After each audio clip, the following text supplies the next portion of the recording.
Hello friends, welcome to this lesson once again. Today again we are going to learn 10 very important words that are going to contribute to enrich our vocabulary.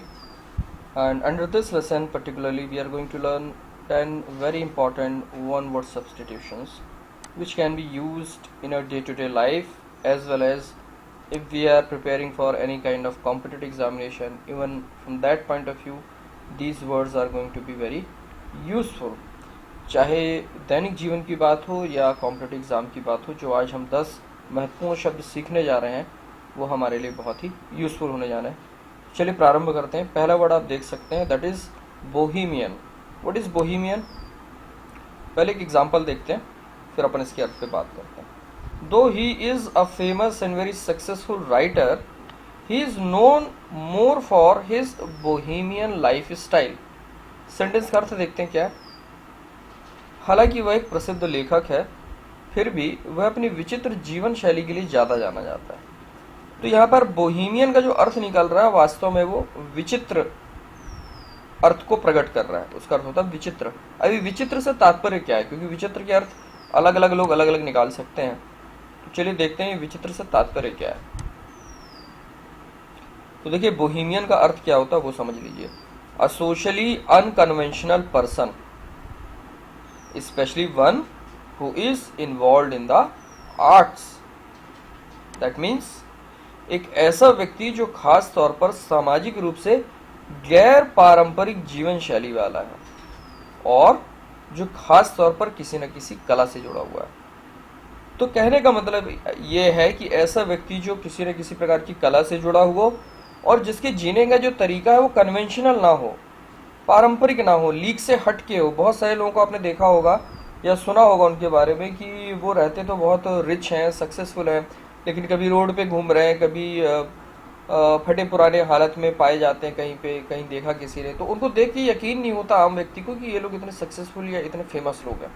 वो उनके जीने का तरीका है कि बिल्कुल एक निश्चिंत तरीके से जीना, बहुत ज़्यादा तामझाम में नहीं रहना, जैसा आमतौर पे माना जाता है कि सेलिब्रिटीज़ को इस तरीके से होना चाहिए, वो उससे बिल्कुल ऑफ द बीट वाले लाइफ स्टाइल के होते हैं।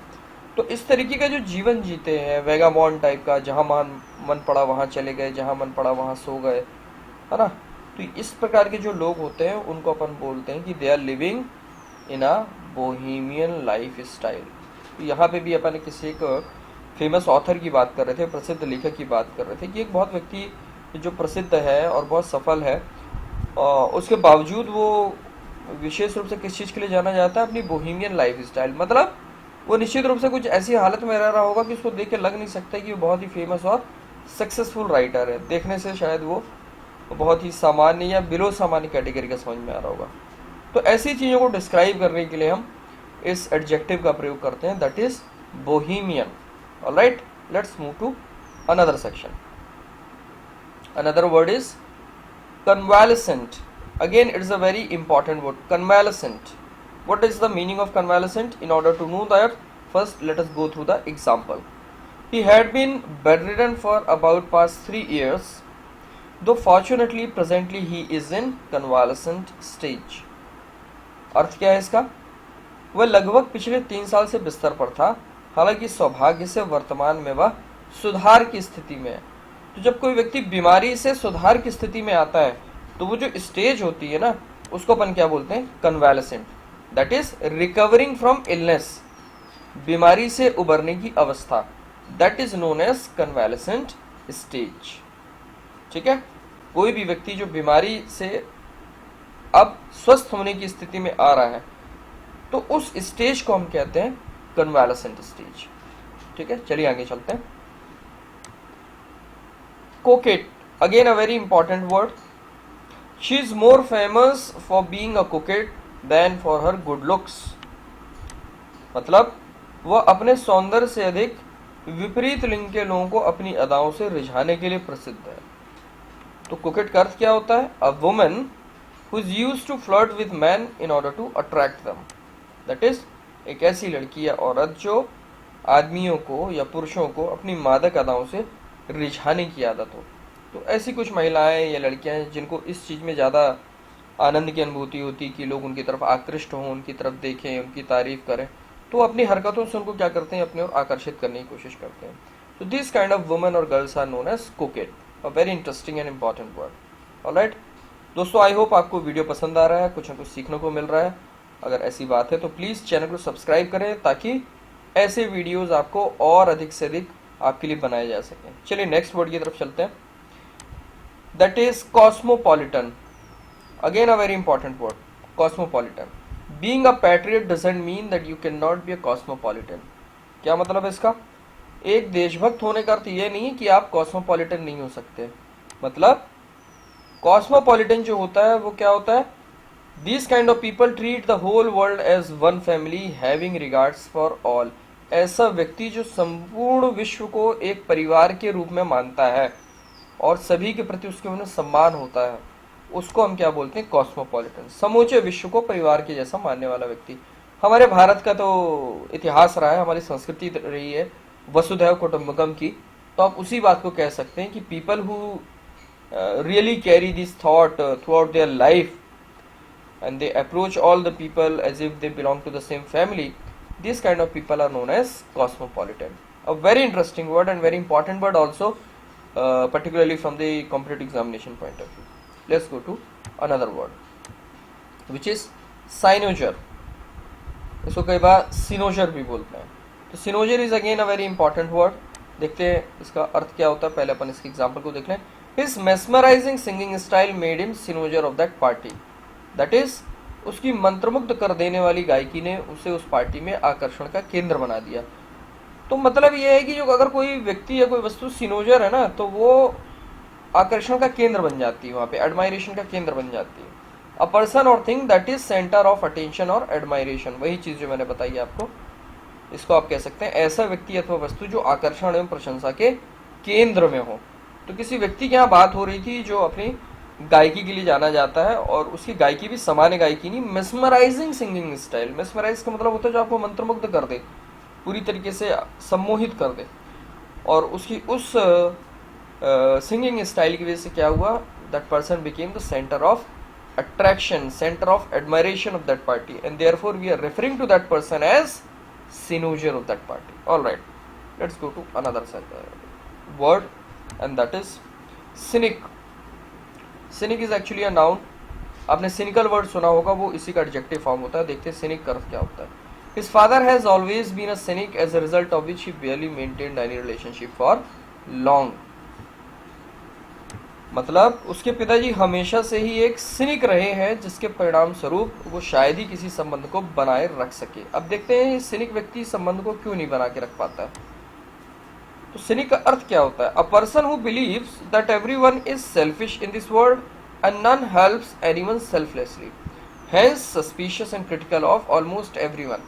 तो ये व्यक्ति जो होता है, इसको लगता है संसार में जितने भी लोग हैं ना, वो सब बहुत स्वार्थी हैं और कोई किसी की मदद नहीं करता है निस्वार्थ भाव से। और यही वजह है कि हर व्यक्ति के प्रति हमेशा ये घृणा से और निंदा से भरा होता है। और यही वजह है कि ऐसे लोग संबंध को बना के नहीं रख पाते, क्योंकि हमेशा ये नेगेटिव बातें करना, this people can not trust anybody, this people can not admire anybody, and they are always critical of everyone, and this makes their relationship miserable for them. It becomes very hard for anybody to keep relationship with a cynic। ठीक है, तो that's all about scenic. और इसी का जो adjective form होता है that is cynical. We must abstain from carrying a cynical attitude. हमें सिनिकल एटीट्यूड से दूर रहना चाहिए, क्योंकि वो चीज़ क्या होगी, लोगों को हर्ट करेगी बार बार। चलिए आगे चलते हैं।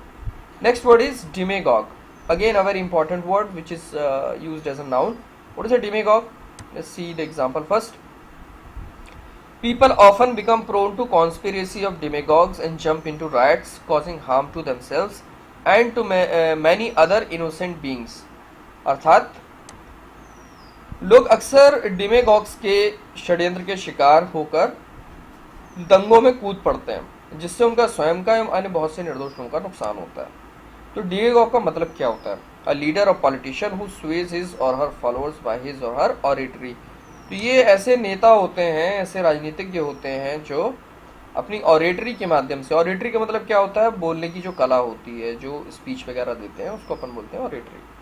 तो अपनी बोलने की कला से, अपनी स्पीच के माध्यम से क्या करते हैं, अपने फॉलोअर्स को उकसाने का काम करते हैं ये, ताकि उनका लाभ उठाया जा सके। तो अपने निजी स्वार्थ के लिए क्या करते हैं, उनको भड़का देते हैं, उनको उकसा देते हैं, है ना। तो इस प्रकार के जो नेता होते हैं उनको अपन बोलते हैं demagogue. That is a very negative word. दोस्तों आप सभी से निवेदन है, अगर वीडियो आपको पसंद आ रही है तो इसे आप लाइक जरूर करें और चैनल को सब्सक्राइब करें, अधिक से अधिक लोगों के साथ आप इसे शेयर करें, ठीक है। और ऐसे वीडियो आप अगर समय पे देखना चाहते हैं तो बेल आइकन जरूर आप दबाइए। चलिए आगे चलते हैं। That is another word dilettante, again a very nice and important word used as noun, dilettante. Let's see what is the meaning of this word. His mother advised him to rather take some systematic training of music from someone else he would remain a dilettante all his life. तो dilettante का मतलब क्या होता है भाई? उसकी माँ ने उसे संगीत की व्यवस्थित प्रशिक्षण की सलाह दी, अन्यथा वह जीवन पर्यंत एक dilettante ही बना रहेगा। तो dilettante ही बना रहेगा मतलब an amateur engaged in an activity without serious intention though pretends to be very skilled or knowledgeable of the same। चलिए, अमेटर को मैंने अपनी पिछली वीडियो में एक्सप्लेन किया था। अमेटर कौन होता है? नौसिखिया होता है, या जो केवल प्लेजर के लिए कोई काम करता है, प्रोफेशनली काम नहीं करता, उसको अपन अमेटर बोलते हैं, ठीक है। तो यहाँ पर वही बात हो रही है, ऐसा व्यक्ति जो बिना किसी गंभीरता के किसी कार्य में लगा होता है पर दिखावा ऐसा करता है मानो उस विषय का बड़ा ज्ञानी हो। तो इसमें अमेटर के अलावा जो गंभीर बात जो है, जो अटैच्ड है एक्स्ट्रा, वो क्या है कि ये दिखावा भी करते हैं, यद्यपि बहुत ज़्यादा गहरा ज्ञान होता नहीं उस विषय का, केवल सुपरफिशियल लेवल पे ही लोग लगे होते हैं, but they pretend as if they very knowledgeable of that particular art और स्किल और whatever they take interest in. तो डिलेटेंट एक नाउन के रूप में प्रयोग किया जाता है, ऐसा कोई भी व्यक्ति जो केवल सतही स्तर पर किसी में इंटरेस्ट ले रहा है लेकिन दिखावा ऐसा करता है मानो उसको बहुत बड़ा ज्ञाता हो, ज्ञानी हो, तो ऐसे व्यक्ति के लिए अपन ये वर्ड यूज करते हैं, दैट इज डिलेटेंट। चलिए नेक्स्ट वर्ड देखते हैं क्या है वो। Effeminate, it's used as an adjective and again a very interesting word. His classmates always teased him for his effeminate personality and demeanour. तो एफिमिनेट का मतलब क्या होता है? उसके सहपाठी हमेशा उसके स्त्रियों जैसे व्यवहार एवं शैली की वजह से उसे चिढ़ाते थे। तो पुरुष होने के बावजूद अगर किसी में स्त्रियों की तरह व्यवहार के कुछ लक्षण पाए जाते हैं, या उनका बोलने का तरीका या चलने का तरीका या देखने का तरीका स्त्रियों के जैसा होता है, यद्यपि वो स्वयं क्या है, पुरुष हैं, तो ऐसे लोगों को, उनकी उस पर्सनालिटी को क्या बोलते हैं? एफिमिनेट पर्सनालिटी, है ना। तो ये एक बहुत ही यूजफुल वर्ड है एफिमिनेट, यूज्ड अबाउट अ मैन और his behaviour like a woman. मतलब एक पुरुष के लिए प्रयोग किए जाने वाला शब्द है, या उसके बिहेवियर के लिए प्रयोग किया जाने वाला शब्द है, खास तौर पर कब? जब वो वुमेन की तरह हो, वुमेनिश हो, महिला की तरह वो बिहेव करता हो। पुरुष या पुरुष का आचरण स्त्रियों जैसा, स्त्रियोचित स्त्रीण, मतलब एक ऐसा पुरुष जो स्त्रियों को जैसा व्यवहार करता हो। तो इसके लिए अपन क्या करते हैं? एफिमिनेट शब्द का यूज करते हैं। यहाँ पे अपन ने पर्सनालिटी के लिए यूज किया है कि उसके जो क्लासमेट्स थे उसको हमेशा चढ़ाते थे, किस चीज़ के लिए? कि भाई वो पुरुष या लड़का होने के बावजूद लड़कियों की तरह उसकी पर्सनालिटी है और उसका चाल चलन, बोलने का, देखने का तरीका है, तो उसके लिए अपन यूज करते हैं effeminate. Last word is epicure, again a noun, इसका एडजेक्टिव फॉर्म होता है एपिक्यूरियन। चलिए इसकी मीनिंग पढ़ें, इससे पहले अपन एक एग्जांपल देखते हैं। A typical epicure, he spent most of his earnings on delicious food and satiating drinks. मतलब एक आम एपिक्योर की भांति उसने अपनी कमाई का एक बहुत बड़ा हिस्सा स्वादिष्ट व्यंजनों और आनंददायी पेयों पर खर्च कर दिया। तो एपिक्योर का मतलब क्या होता है? एपिक्योर का मतलब होता है person who takes particular pleasure in fine food and drink. ऐसा व्यक्ति जो खाने पीने का बड़ा शौकीन हो ना, और उसी में उसको आनंद आता हो खाने पीने की चीजों में, तो उसको अपन बोलते हैं एपिक्योर। एक ऐसा व्यक्ति जो खास तौर पर लजीज भोजन और पेय से आनंद प्राप्त करने का शौकीन होता है। तो this kind of people can be referred to as being epicure, and their qualities, their habits can be referred to as Epicurean qualities, Epicurean habit of spending most of money on food and drinks। तो दोस्तों आज मैंने इन 10 शब्दों को cover किया, I hope आपको चीज़ें पसंद आई हो। अब सबसे बड़ा चैलेंज होता है कि इन शब्दों को अपन याद कैसे रखें। समझ में तो आ गया, लेकिन याद कैसे रखें? तो मैं 2 सजेशन दे रहा हूँ, हो सके तो इनको आप फॉलो कीजिएगा। पहला तो है कि भाई इनको समझने के बाद आप अपने खुद के कुछ सेंटेंस बनाइए, make some sentences of your own using these words and try to apply them in your expression whenever either of them seems appropriate or relevant. न केवल सेंटेंस बनाएं बल्कि दैनिक जीवन में भी जब भी आपको लगे कि यार कुछ ऐसी बात हो रही है जहां पर इनमें से किसी भी शब्द का प्रयोग किया जा सकता है, तो please use them. Do not hesitate. जहां कहीं भी any one of these words seem to be relevant, do not hesitate to use them. Use them because by using these words you give them reason to exist in your mind, particularly in the active memory part. और दूसरा एक suggestion है, वो भी बहुत important है. Search for some more example sentences for these words in Google and go through these examples so these words and their meaning may last longer in the mind. आप इनके और अधिक से अधिक एग्जाम्पल्स पढ़ेंगे ना तो ये दिमाग में और अच्छे से आसानी से बैठ जाएंगे. तो इनके एग्जाम्पल निकालिए, सेंटेंस एग्जाम्पल निकालिए, उनको भी पढ़िए और ये वर्ड जो है आपके ब्रेन में बैठ जाएंगे. तो आज के लिए इतना ही. बस लास्ट में एक निवेदन यही कि अगर आपको वीडियो पसंद आया हो, काम का लगा हो, तो जो हमारा चैनल है इंग्लिश खजाना, उसको आप एनकरेज करें ताकि ऐसे वीडियो और अधिक से अधिक बनाएं जिससे हमारी वोकैबुलरी एनरिच हो, एनहेंस हो. ठीक है. और उसके लिए आपको क्या करना है, चैनल को सब्सक्राइब करना है और ऐसे लोग जो आपकी तरह हैं, जो अपनी वोकैबुलरी को इंक्रीज करना चाहते हैं, एनरिच करना चाहते हैं, उनके साथ शेयर करना है. Thanks for watching. See you soon.